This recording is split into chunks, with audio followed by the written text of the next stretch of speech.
Good evening class. Unique classes में आपका स्वागत है। आप लोगों का बहुत सपोर्ट मिल रहा है। इसी तरह सपोर्ट बनाए रखिए। हम आपको अच्छी अच्छी चीज़ें देते रहेंगे, एकदम से बेसिक से लेकर एडवांस तक आपको सब कुछ, लेकिन धैर्य से पढ़ना होगा। धैर्य से पढ़ना होगा।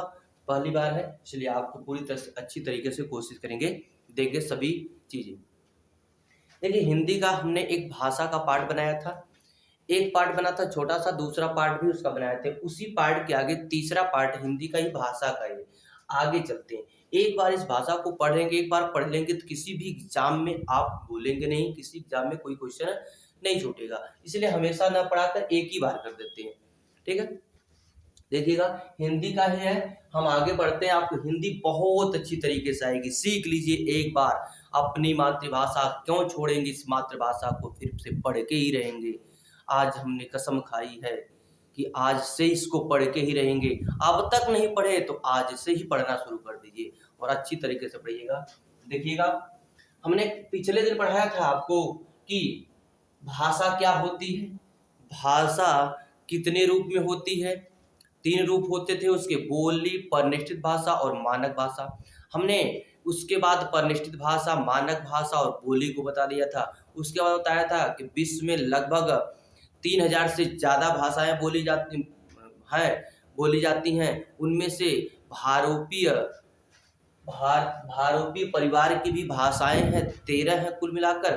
13 रूप में है या 13 भाग में है। उनमें से हमको पढ़ना भारोपीय परिवार का मुख्य रूप से 3 भाग हैं। एक होता है आपका भारतीय, उसी में से है भारोपीय परिवार में से भारत ईरानी एक भाषा है। भारत ईरानी में आप देखेंगे ईरानी, दरद और भारतीय आर्य भाषा है। इसकी थोड़ी सी कहानी को सुनिएगा, इसके पीछे कहानियां हैं। थोड़ी सी कहानी सुन लेंगे तो याद रहेगा। देखिए, लिखा होगा भारोपीय परिवार, मतलब है कि उस पर ये भारतीय भाषा का ही एक परिवार था, बहुत बड़ा। ऐसा लगता है कि जैसे आप सुने होंगे इतिहास में कि भारत का विस्तार जो था वह अफगानिस्तान से लेकर म्यांमार तक, इधर जम्मू कश्मीर तक था। तो बहुत लंबा था, यानी मध्य एशिया तक भारत का विकास, यानी रूस से सटा हुआ था उधर, इधर चीन से, उधर म्यांमार से आपका, उधर नीचे समुद्र से लेकर अफ्रीका महाद्वीप तक लगभग फैला हुआ था। तो आप देखेंगे कि मध्य एशिया में भारत का ही था, इसलिए उसे कहा गया भारोपीय परिवार, क्योंकि इसकी भाषा बहुत दूर दूर तक गई थी। भारोपीय परिवार में एक है भारत ईरानी। भारत ईरानी 3 भागों में बटा है, ईरानी, दरद और भारतीय आर्य भाषा।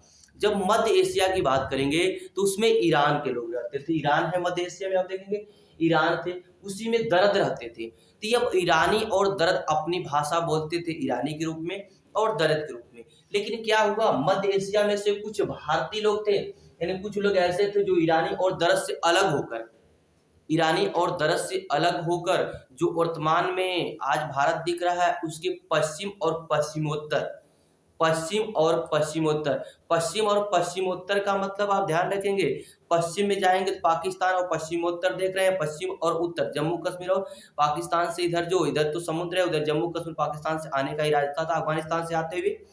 तो अफगानिस्तान और पाकिस्तान से होते हुए जो भारत में आए, ठीक ना, भारत में आए, उधर से आते हुए चले गए दक्षिण भारत की तरफ। वहां से आए तो जरूर, लेकिन वहीं से राजस्थान होते हुए, गुजरात होते हुए, महाराष्ट्र से चले गए यहाँ पर दक्षिण भारत। अधिकतर वो तमिलनाडु उधर आपका जाके रहने लगे, कर्नाटक में, बंगलुरु में ज्यादातर रहे वो। तो भारतीय आर्य भाषा वो ईरानी और दरद से अलग होकर लगभग 1500 ईसा पूर्व, ये लगभग आज से 35 वर्ष पहले की कहानी है। 35 वर्ष पहले वह कहाँ आए, भारत में आए, पश्चिमोत्तर से, पश्चिम से प्रवेश करते हुए भारत में आए।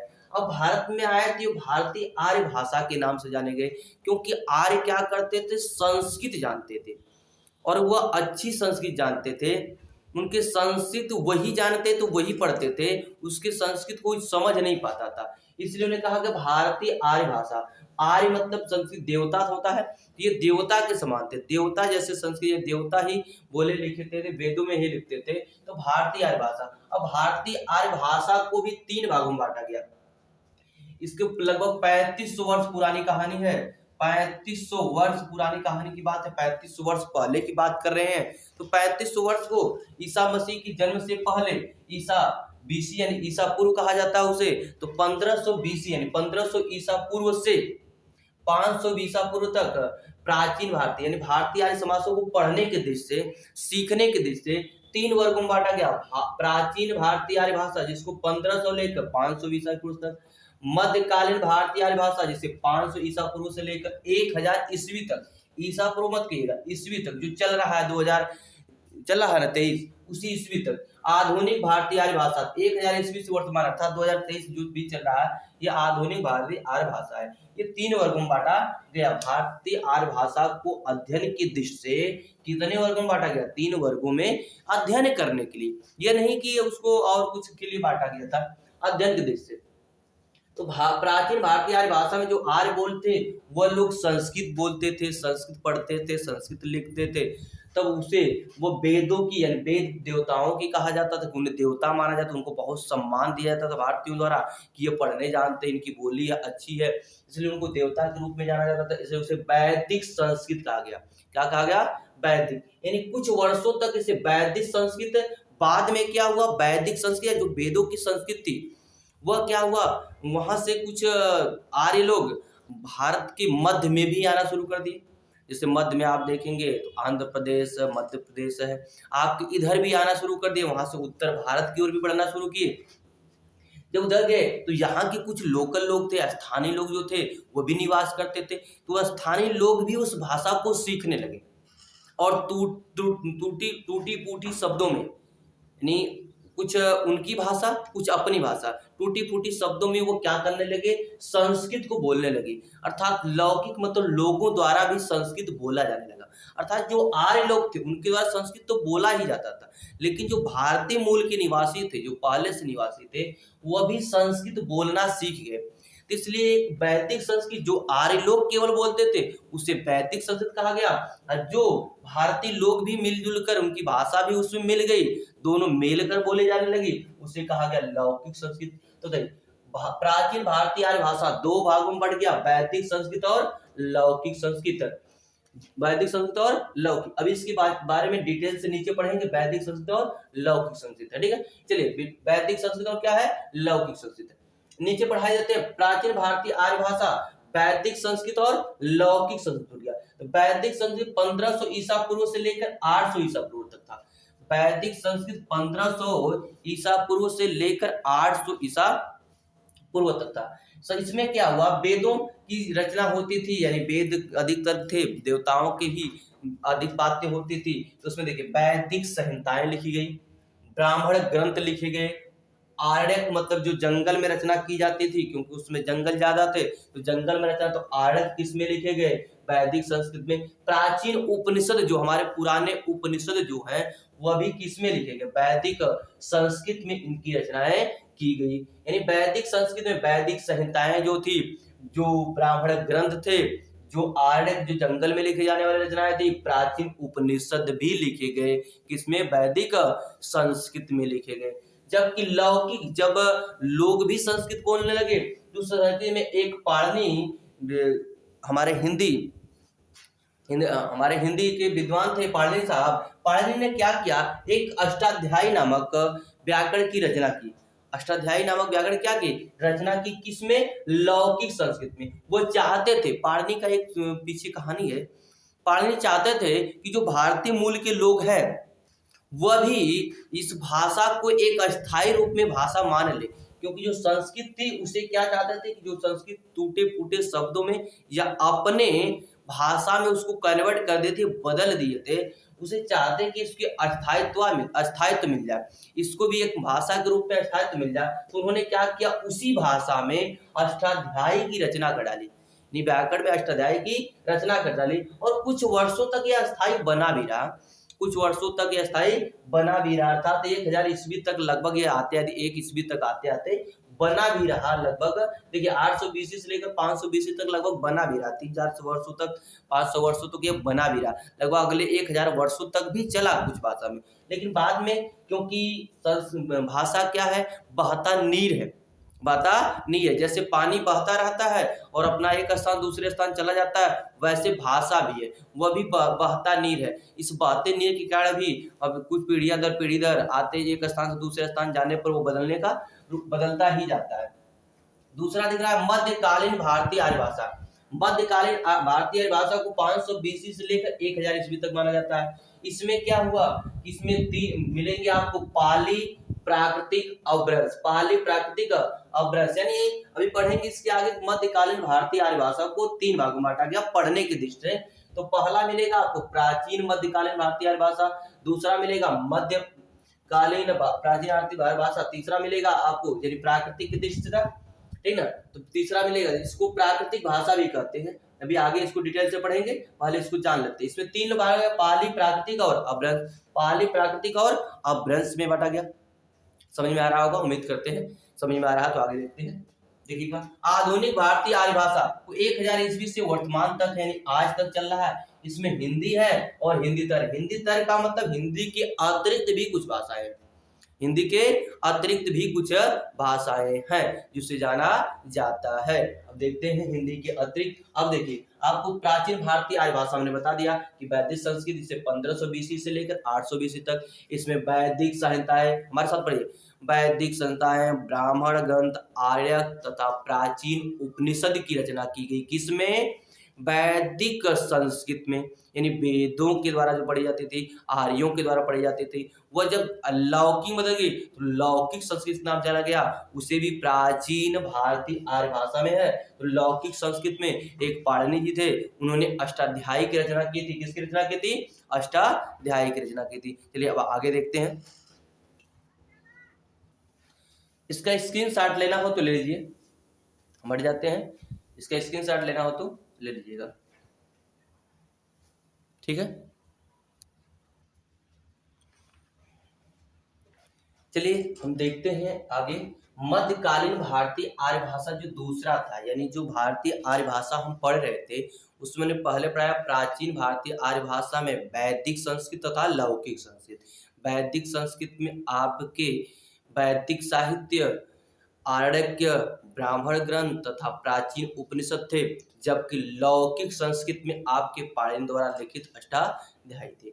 अब पाणिनि ने जब अष्टाध्यायी की रचना कर दी, जब लौकिक ग्रंथ की रचना कर दी, तो वह अगले आपके 500 BC यानी 400-500 वर्षों तक वह अस्थायी तो बना रहा, लेकिन कहा जाता है कि भाषा बहता नीर के समान है और यह परिवर्तित होता रहता है।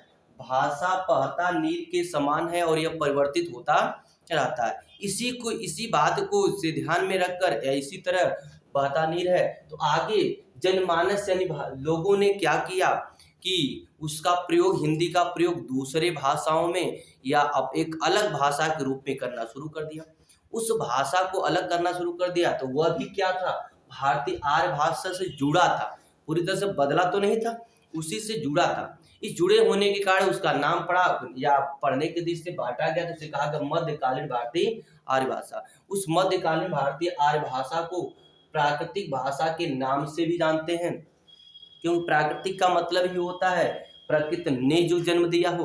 यानी क्या हुआ कि प्रकृति द्वारा ही अपने आप ही परिवर्तन हो गया। यानी भाषा पढ़ते पढ़ते आदमी बोलते बोलते कुछ ना और सीख लिया तो कुछ और बदल गया, तो यानी बनाया नहीं गया था, उसे बदलते रूप में था। जिसे प्रथम प्राकृतिक से 3 रूपों में बांटा गया था, प्रथम प्राकृतिक, द्वितीय प्राकृतिक तथा तृतीय प्राकृतिक। जो प्रथम प्राकृतिक था उसे कहा गया पाली भाषा, जो द्वितीय प्राकृतिक था उसे कहा गया प्राकृतिक भाषा, और जो तृतीय प्राकृतिक था उसी को कहा गया था अपभ्रंश। जो हमने पिछले में लिखा था, आपको बताया था मध्यकालीन में क्या था? पाली, प्राकृतिक, अपभ्रंश। तो जो प्रथम प्राकृतिक था उसे पाली भाषा, जो द्वितीय प्राकृतिक था उसे कहा गया प्राकृतिक भाषा, और जो तृतीय प्राकृतिक था उसे कहा गया अपभ्रंश भाषा। ठीक है, यह 3 था। तो हम पहले पढ़ते हैं प्रथम प्राकृतिक या पाली भाषा को। पाली भाषा क्या था? यह भी जनमानस द्वारा परिवर्तित रूप ही है। तो पाली भाषा 500 ईस्वी से लेकर 500 ईस्वी से न लेकर 500 ईसा पूर्व कर लीजिएगा, ईस्वी गलत हो जाएगा। 500 ईसा पूर्व से लेकर 500 ईसा पूर्व से लेकर 1 ईस्वी तक, कहाँ तक? 1 ईस्वी तक किसका था? पाली भाषा का प्रभाव रहा, या पाली भाषा का उपयोग जनमानस ने किया। अब पाली भाषा के जनमानस ने उपयोग किया, तो पाली भाषा का प्रयोग सर्वप्रथम कहाँ किया गया, यह भी जानना जरूरी है। अब कहेंगे पाली भाषा क्या है, तो पाली भाषा भी एक वैदिक साहित्य का या लौकिक साहित्य का या कह सकते आर्य भाषा का ही परिवर्तित रूप है।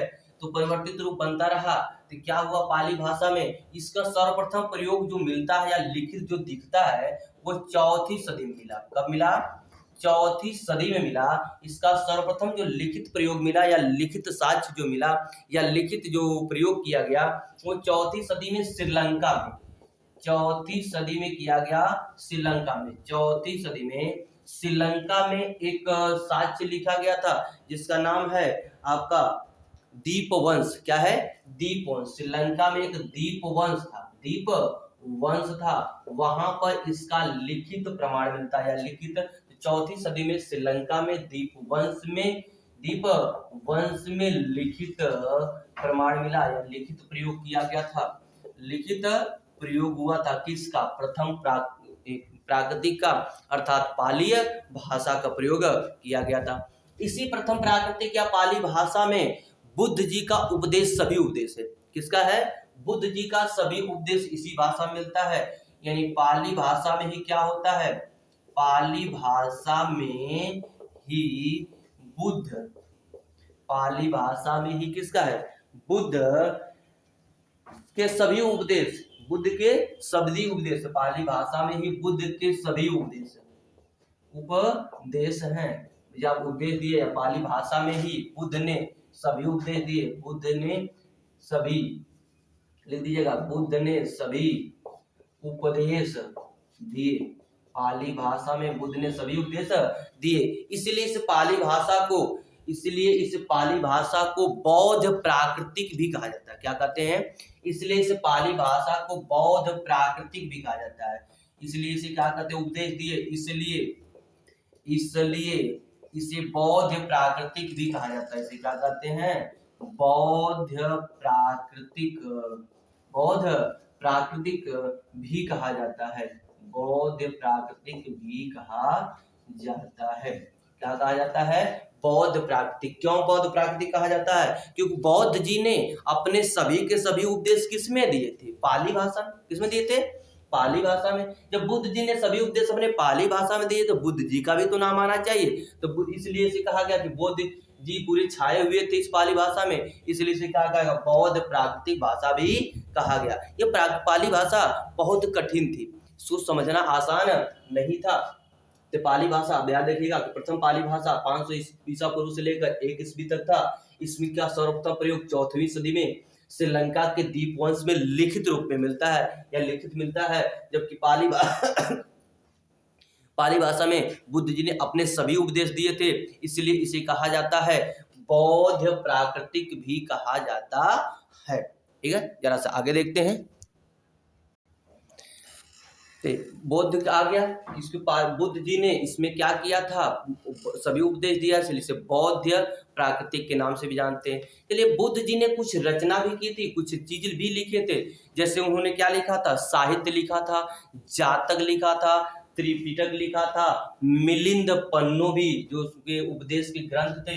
यानी उन्होंने क्या लिखा था, साहित्य लिखा था, जातक लिखा था, ठीक है, त्रिपिटक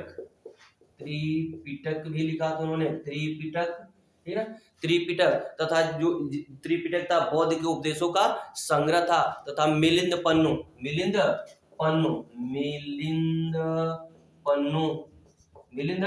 पन्नो यह बौद्ध जी के द्वारा रचित कुछ रचनाएं हैं या कुछ ग्रंथ हैं। साहित्य, जातक, त्रिपिटक तथा मिलिंद पन्नो इनके हैं। यह हुआ था जबकि त्रिपिटक आप जानते हैं उनके उपदेशों का क्या था, संग्रह था, उनके उपदेशों का क्या था, संग्रह था। जबकि बुद्ध घोष की अट्ट कथा थी, बुद्ध घोष ने, यह किसने लिखा था, बुद्ध ने, ये किसने लिखा था, बुद्ध से संबंधित यह सब चीजें हैं। जबकि बुद्ध घोष ने लिखा था, जबकि आपका बुद्ध घोष ने लिखा था, बुद्ध घोष कौन थे, बुद्ध घोष, इन्होंने लिखा था। आपका बुद्ध घोष ने एक रचना किया था, बुद्ध घोष की रचना कौन थी, अट्ट कथा। क्या थी, अट्ट कथा। बुद्ध घोष ने कौन सी रचना की थी, अट्ट कथा। किसने किया था, बुद्ध घोष ने। तो बुद्ध घोष ने अट्टकथा की रचना की थी, किसमें? पाली में। किसमें किया था? पाली में। तथा एक और रचना इनकी थी, महावंश। कौन थी? महावंश। तथा इनकी एक रचना थी महावंश। कौन थी? महावंश। तो याद रखिएगा कि बुद्ध से संबंधित साहित्य है, जातक है, त्रिपिटक है तथा मिलिंद पन्नु है, यह किसका था? बुद्ध से संबंधित ये सब रचनाएं थी। जबकि बुद्ध घोष ने क्या किया था? अट्टकथा तथा महावंश की भी रचना किया था पाली भाषा में। किस भाषा में? पाली भाषा में। जबकि अशोक के शिलालेख पर, अशोक के शिलालेख पर भी पाली भाषा का वर्णन किया गया है। पाली भाषा के ही रूप में लिखा है, पाली भाषा में ही लिखा गया है। कुछ बातें अशोक के शिलालेख पर भी पाली भाषा में लिखा गया है। देखिए शिलालेख, अशोक के शिलालेख पर भी इसका वर्णन है। यानी अशोक के शिलालेख पर भी पाली भाषा का क्या है? वर्णन है। अशोक के शिलालेख पर भी पाली भाषा का वर्णन है। और प्रथम पाली भाषा जो है या प्रथम प्राकृतिक भाषा जो है वो पाली भाषा, इसका शिलालेखों पर ज्यादा वर्णन है। शिलालेखों पर इसका ज्यादा वर्णन है, इसलिए इसे शिलालेखी पाली भाषा भी कहते हैं या शिलालेखीय भाषा भी कहा जाता है। इसका ज्यादा वर्णन है, इसलिए इसे कहा जाता है शिलालेखीय भाषा या शिलालेखीय प्राकृतिक भाषा भी कहते हैं। शिलालेखीय प्राकृतिक भाषा भी कहा जाता है। क्या कहते हैं? शिलालेखीय प्राकृतिक भाषा भी से कहा जाता है, क्योंकि शिलालेखों पर इसका ज्यादा वर्णन है, शिलालेखों पर यह ज्यादा लिखा गया मिलता हुआ है, इसलिए इसे शिलालेखी प्राकृतिक भाषा भी कहते हैं। ये नोट डाउन कर सकते हैं, ऐसे स्क्रीनशॉट ले सकते हैं। फिर आगे बढ़ते हैं। चलिए दूसरा देख लेते हैं। आपका प्रथम प्राकृतिक पाली हमने पढ़ा दिया विद्वत आपको। द्वितीय प्राकृतिक यानी प्राकृतिक भाषा, प्राकृतिक भाषा या द्वितीय प्राकृतिक जो है इसका विकास 500 फिर 1 ईस्वी से लेकर 500 ईस्वी तक इसका विकास जो हुआ है 1 ईस्वी से लेकर 500 ईस्वी तक। यह प्राकृतिक भाषा में जानते हैं धार्मिक, क्या था? धार्मिक तथा लौकिक। लौकिक मतलब लोगों की हिस्सेदारी ज्यादा थी। लौकिक, धार्मिक तथा लौकिक, इन धर्म के इसमें ज्यादा प्रभाव पड़ गए। लौकिक, लोगों के भी प्रभाव, जनता के भी प्रभाव ज्यादा पड़ गया इसमें, यानी ज्यादा लोग धर्म के पीछे भागने लगे। धर्म या लौकिक की तरह या धर्म को जोड़कर या लौकिकता को जोड़कर लोग बोलने लगे, इसलिए इसे कहा जाता है साहित्यिक प्राकृतिक या लौकिक साहित्य। लिख सकते हैं आगे, लौकिक साहित्य, इसलिए कहा जाता है साहित्यिक प्राकृतिक। धार्मिक तथा लौकिक साहित्य का प्रभाव ज्यादा इसमें है। प्रभाव होने के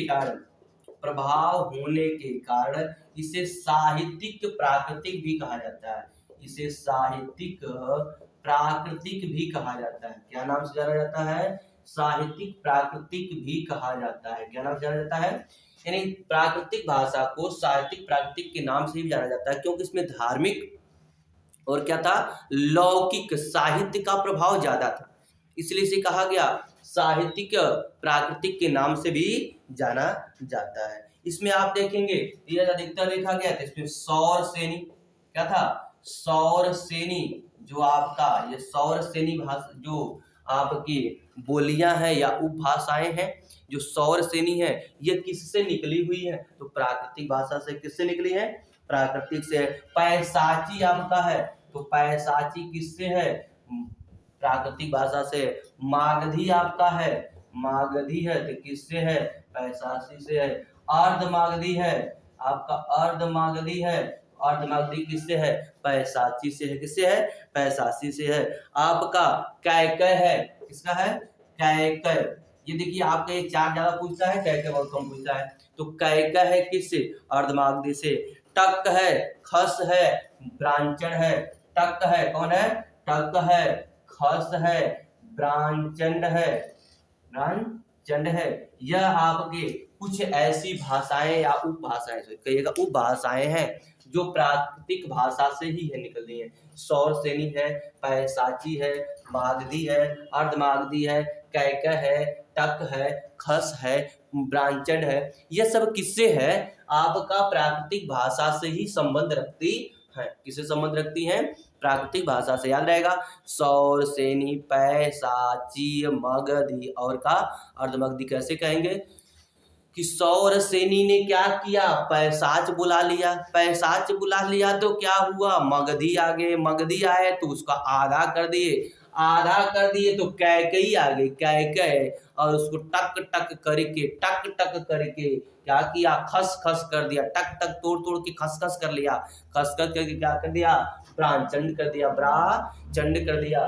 तो आपको याद रखेगा सौर सेनी पैसाची मागधी, सौर सेनी पैसाची मागधी, अर्धमागधी कै टक खस प्राणचंड हो जाएगा। याद रहना 33 में सबसे ज्यादा प्रमुख है सौर सेनी, पैसाची, मागधी और अर्धमागधी। इसी को याद रखना है कि सौर सेनी, सौर एक लोग थे, उन्होंने पिशाच ला दिया, पैसाची भूत राक्षस होता है ना जी, वैसे ही होगा कुछ, पैसाची उन्होंने लाया, फिर मागधी ला दिए, मागधी उसको आधा कर दी, अर्धमागधी आ गया। तो 4 याद रखिएगा, किसके अतिरिक्त किसके संबंध है, प्राकृतिक भाषा से संबंध है। अब इसका स्क्रीनशॉट ले सकते हैं। एक हेमचंद्र थे, कौन थे, हेमचंद्र साहब थे, नीचे दिख रहा होगा ध्यान से देखिए, एक हेमचंद्र थे, कौन थे, हेमचंद्र। इन्होंने इसमें एक प्रमुख रचना की थी, हेमचंद्र साहब थे, इन्होंने एक प्राकृतिक भाषा में प्रमुख रचना की थी जिसका नाम है आपका कुमारपाल चरित। क्या नाम है, कुमारपाल चरित, कुमारपाल चरित, कुमारपाल चरित एक रचना किए थे। कौन, हेमचंद जी थे, हेमचंद साहब थे, उन्होंने एक रचना किया था कुमारपाल चरित। कौन रचना किया था, कुमारपाल चरित। तथा साथ ही साथ इन्होंने एक व्याकरण की भी रचना की थी पाली में, जिसका नाम है प्राकृतिक व्याकरण। क्या है, प्राकृतिक व्याकरण। हेमचंद्र ने क्या किया था, प्राकृतिक व्याकरण की रचना करती है। हम इसको बिठा के ऊपर लिखते हैं थोड़ा सा।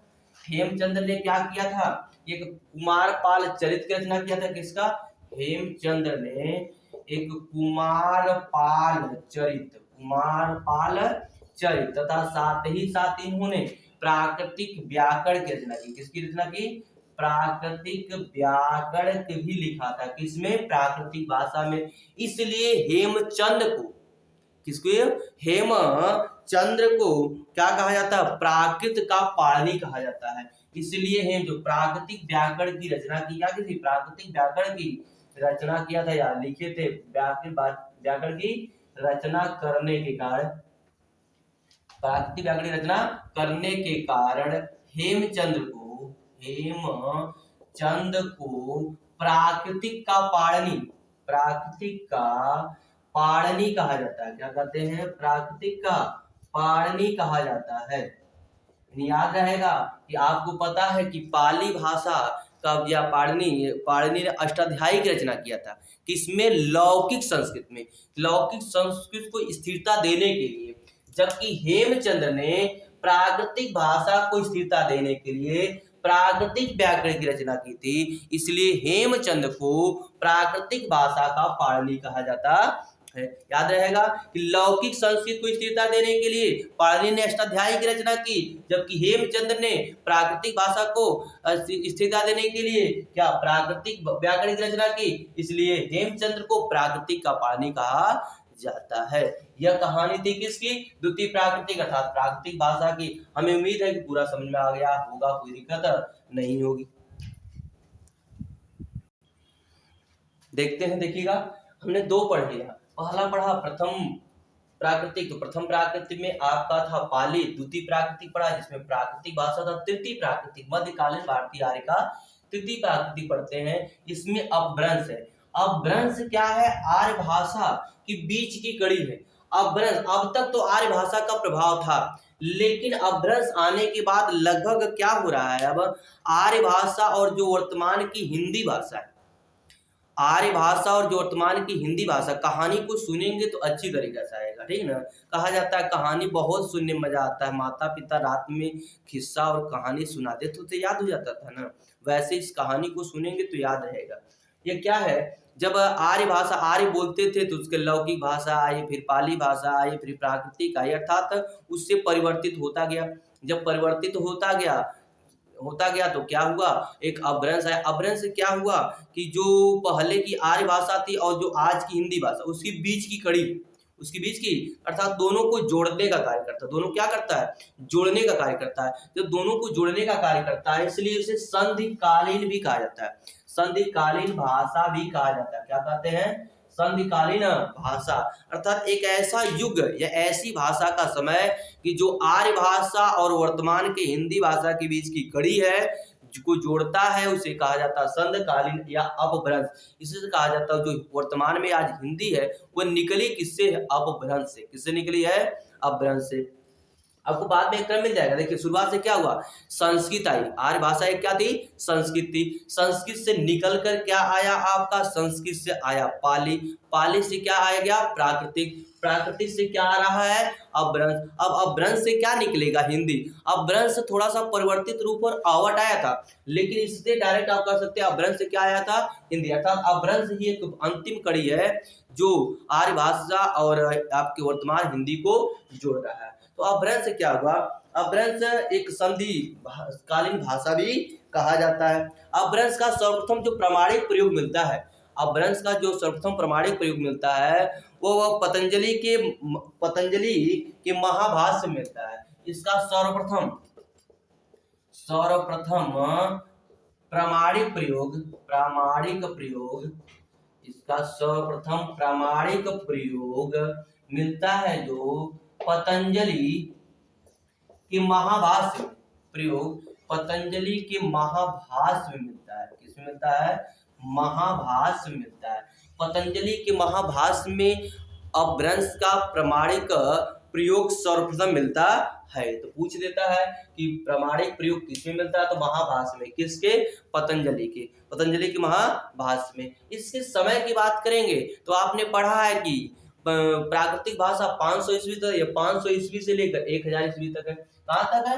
500 ईस्वी से लेकर 1000 तक। इसकी बात करेंगे समय की तो 500 ईस्वी से लेकर 1000 ईस्वी तक क्या था आपका? अपभ्रंश। जो 1000 ईस्वी से लेकर आज तक जो हिंदी भी चल रहा है उसी में चल रहा है। आगे देखिए महाभाष्य में प्रचलित है। इसके जो प्रथम कवि माने जाते हैं, इसके प्रथम कवि इसके जो माने जाते हैं, या प्रथम कवि ही कहिएगा, लेखक को नहीं थे।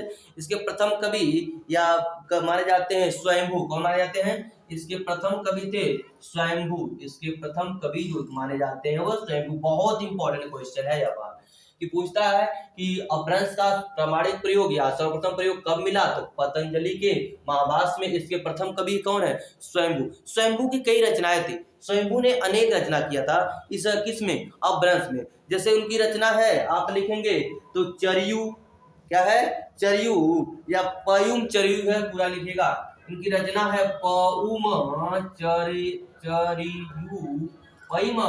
चरियु। चरियु उनके लास्ट में, हर उनके लास्ट के रचना में चरियु लगा हुआ है। क्या लगा हुआ है? चरियु। यानी स्वयंभू की प्रत्येक रचना में चरियु लगा हुआ है। चरियु याद रखिए, खाली चरियु याद रहेगा। रिट्टेडमी चरियु भी है उनका, एक है उनका रिट्ठेडमी होगा। क्या नाम है उनका? रिट्ठेडमी चरियु भी उनका है।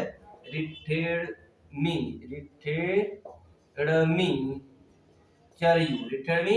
चरियु इनका दूसरी रचना है रिट्ठेडमी चरियु। एक इसी तरह धनपाल भी थे इसमें। कौन थे? दूसरे कवि थे धनपाल। प्रथम कवि थे स्वयंभू और एक धनपाल थे।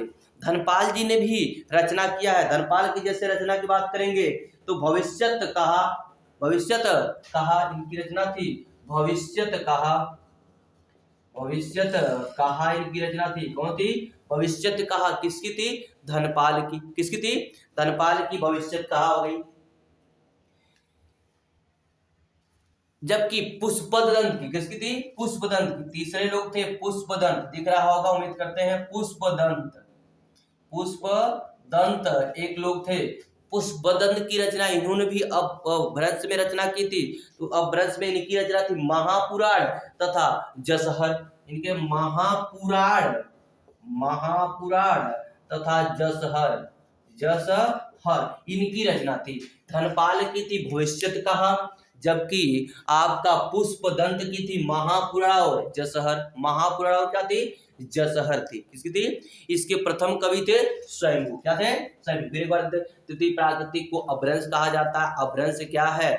आर्य भाषा के यानी और हिंदी भाषा के बीच की कड़ी है। आर्य भाषा और हिंदी भाषा के बीच की कड़ी है, जोड़ता है। जब जोड़ता है इसलिए इसे संधिकालीन भाषा भी कहा जाता है। इसका प्रमाणिक प्रयोग जो मिलता है सर्वप्रथम वह मिलता है पतंजलि के महाभाष्य में। किस मिलता है? पतंजलि के महाभाष्य में। जबकि इसके प्रथम कवि की बात करेंगे तो स्वयंभू जी हैं। कौन है? स्वयंभू। स्वयंभू की रचना में चरयू लगा हुआ। क्या लगा हुआ है? चरयू। याद रखिएगा, चरयू। स्वयंभू चरयू, स्वयंभू चरयू। सभी क्या करते? चरते थे। सभी क्या करते थे? चरते थे। चरयू, चरयू, यानी पौम चरयू, रिट्ठे बड़ी चरयू, जितनी भी रचना उनकी चरयू लगा हुआ। क्या लगा है? चरयू। तो चरयू जब भी आ जाए स्वयंभू, स्वयं क्या करते थे? चरते थे। और धर्मपाल एक है, धर्मपाल जी ने भविष्यत कहा। धर्मपाल ने भविष्य के बारे में बता दिया। किसको बता दिया? भविष्य। धर्मपाल, देखिए धर्मपाल का मतलब एक जैसे भगवान का नाम लग रहा है तो उन्होंने भविष्य के बारे में बताया। किसके बारे में? भविष्य के बारे में धर्मपाल ने कहा। तो भविष्यत कहा किसका? धर्मपाल का। एक थे पुष्पदंत। पुष्पदंत इन्होंने महापुराण और जसहर लिख दिए। पुष्पदंत क्या थे? पुष्पदंत यानी पुष्पदंत जानते हैं, फूल का नाम जैसा है।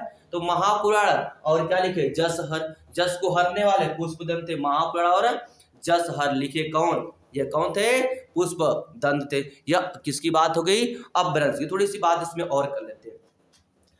वर्ष ही परिवर्तित होते होते, इसको मिटा रहे हैं, इसके साथ ले लीजिएगा। आवट ही परिवर्तित होते होते, सुनते रहिएगा।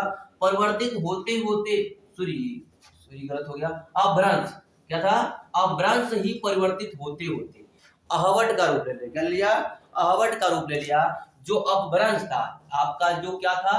अपभ्रंश जो था वह परिवर्तित होते हुए, क्योंकि अब जानते हैं कि भाषा बहते नीर के समान है। जब बहते नीर के समान है तो परिवर्तित होगा ही होगा। तो यह परिवर्तित होते होते जानते हैं ये चला गया किसमें? आहवट में। किसमें चला गया?